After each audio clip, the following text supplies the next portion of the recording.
ខ្ញុំបាទសូមបញ្ជាក់ជូនអំពីព្រឹត្តិការណ៍ថ្ងៃទី12ខែវិច្ឆិកាឆ្នាំ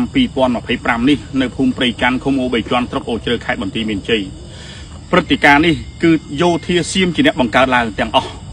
ថ្ងៃមិញយោធាសៀមបានធ្វើការស្រែកជេរមកកាន់កងកម្លាំងកម្ពុជាដែលកងកម្លាំងកម្ពុជាគ្មានអាវុធក្នុងដៃយើងមិនតបតយើងអត់ធ្មត់លុះម៉ោងប្រមាណជា4 រសៀលនេះយោធាសៀមបានធ្វើការបាញ់រះជាច្រើនគ្រាប់មកលើប្រជាពលរដ្ឋស្លូតត្រង់របស់កម្ពុជាបានបណ្ដាលឲ្យប្រជាពលរដ្ឋម្នាក់ស្លាប់បាត់បង់ជីវិតនៅនឹងកន្លែងហើយ3នាក់ទៀតរងរបួសកំពុងតែសង្គ្រោះនៅមន្ទីរពេទ្យហើយនៅវេលាម៉ោង 5:54 នាទីល្ងាចនេះថ្ងៃទី12ខែវិច្ឆិកាឆ្នាំ2025នេះយោធាសៀមបានធ្វើការបាញ់ម្ដងទៀតមកលើកងកម្លាំងកម្ពុជាចំនួន5គ្រាប់សម្ដៅមកកងកម្លាំងកម្ពុជាប៉ុន្តែមិនបណ្ដាលឲ្យកងកម្លាំងរបស់យើងរងរបួសនោះទេទាំងអស់នេះគឺយោធាសៀមខ្លួនឯងជាអ្នកបង្កើតទាំងអស់យោធាកម្ពុជាកងកម្លាំងកម្ពុជាទាំងអស់មិនមានអាវុធនៅក្នុងដៃដើម្បីគោរពបទឈប់បាញ់គោរពគោលការណ៍ប៉ុន្តែយោធាសៀម